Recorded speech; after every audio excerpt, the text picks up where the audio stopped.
Hello everyone, welcome back to my channel. দেখেছো আমাকে কেমন ভূতের মতো লাগছে? অ্যাকচুয়ালি আজকে ষষ্ঠী তো ঘুরতে বেরোবো, তাই ফেস প্যাক মেখেছি মুখে। ঐশী, ঠাকুর দেখতে গেছিস এখনো?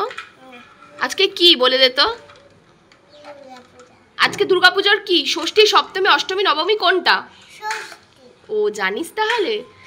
দেখেছো স্কিনটা একটুখানি চকচকে লাগছে না? আর আমার গলার আওয়াজ শুনে বুঝতেই পারছো ভীষণ ঠান্ডা লেগেছে, আমার ভীষণ জ্বর, ভীষণ শরীর খারাপ। তাও এর মধ্যে একটু ঠাকুর দেখতে বেরোবো, ঠাকুর দেখতে না বেরোলে হয়? মা তো ওদিকে রান্না বান্না করছে, কেমন আমাকে কেমন ফাঁকা ফাঁকা লাগছে না? সব পরবো, কানের টানের গুলো পরবো, পড়া হয়নি। মন মেজাজ ভালো না থাকলে যা হয়। খবর কি? মুখটা কালো কালো লাগছে। ও ডায়রিয়া হয়ে গেছে? পুজোতে তো কিছু খেতে পারবি না।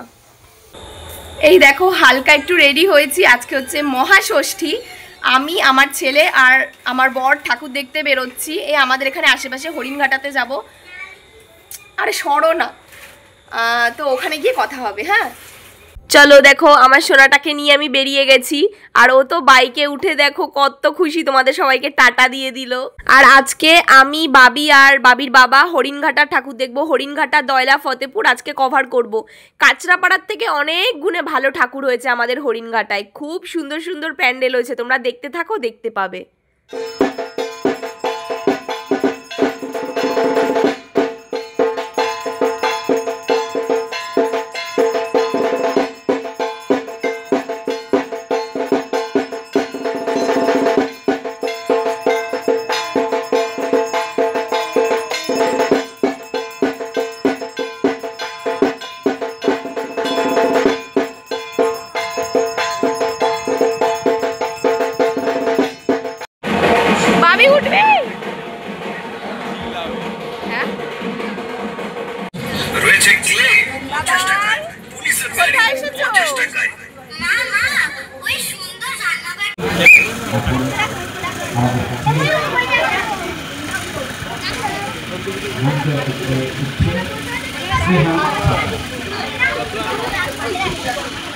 এই যে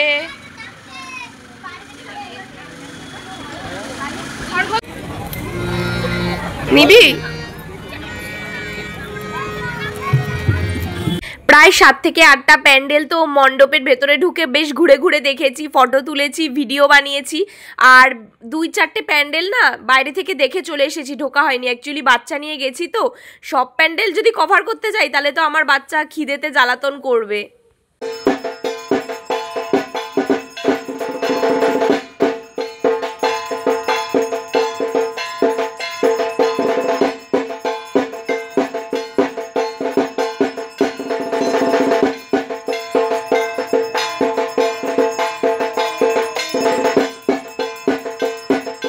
এখনো পর্যন্ত আমার দেখা সেরা প্যান্ডেল, সেরা ঠাকুর।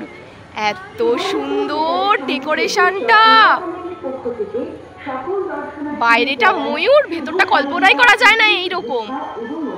কি গো তোমার কেমন লেগেছে?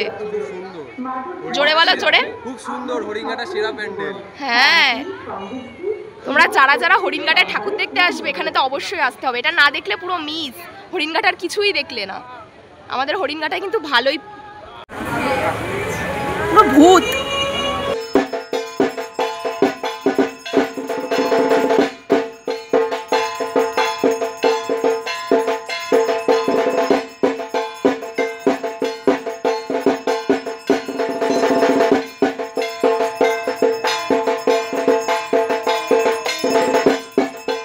আর এই প্যান্ডেলটা তো না দেখলেই নয়, এটা আমার পাড়ার প্যান্ডেল, সিমাটের প্যান্ডেল। আমি যেখানে থাকি সেখানকার প্যান্ডেল, আর সেটা তো তোমাদেরকে দেখাতেই হবে। সব থেকে সেরা প্যান্ডেল হয় আমাদের সিমাটের প্যান্ডেল, আমাদের এরিয়ার মধ্যে ফার্স্ট হয়। আর ডেকোরেশন দেখে বুঝতেই পারছো কতটা সুন্দর হয়েছে এবার ঠাকুর। আর যেমন প্যান্ডেল তেমন ঠাকুর। দেখো আমি আর বাবি বাড়ি চলে এসেছি, কিন্তু আমাদের ঠাকুর দেখা এখনো শেষ হয়নি। আমরা এই মিস্টারকে এখানে পাচার করতে এসেছি মায়ের কাছে, তো ওকে খাইয়ে দাইয়ে আমার ঘুম পাড়িয়ে দেবে, আমরা আবার বেরোবো। ঠিক আছে, পরে কথা হবে। এখন টাইমটা তোমাদের বলি, এখন বাজে হচ্ছে রাত 12টা। বাবিকে মার কাছে দিয়ে, মানে ওকে খাইয়ে দিলাম, খাইয়ে মার কাছে দিয়ে এসেছি, মা ঘুম পাড়িয়ে দেবে। এখন আমি আর দীপ আবার বেরোচ্ছি। কয়েকটা ঠাকুর কভার করা হয়নি, একেবারে হরিণঘাটা কভার করে আজকে বাড়ি চলে আসবো। আবার কালকে যাবো হচ্ছে কল্যাণীর দিকে।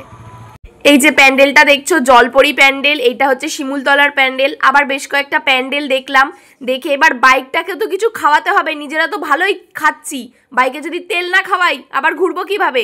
তাই পেট্রোল পাম্পে চলে আসলাম বাইকটাতে তেল ভরতে।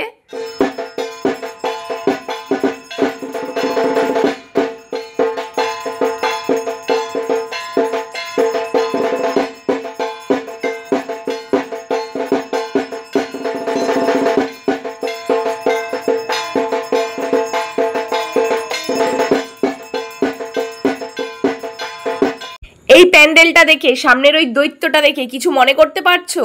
আমরা একটা ইংলিশে গল্প পড়েছিলাম না, দ্য সেলফিশ জায়ান্ট, এখানে সেই গল্পেরই দৃশ্যটা ফুটিয়ে তোলা হয়েছে। এত সুন্দর হয়েছে প্যান্ডেলটা, তোমাদেরকে কি বলবো, মানে গার্ডেনটাকে এত সুন্দরভাবে ফুটিয়ে তুলেছে ওরা, জাস্ট দারুণ। তো আজকের ব্লগটা আমি এখানেই এন্ড করছি। তোমরা সবাই ভালো থেকো, সুস্থ থেকো, আর পুজোটা বিন্দাসভাবে কাটাও। টাটা।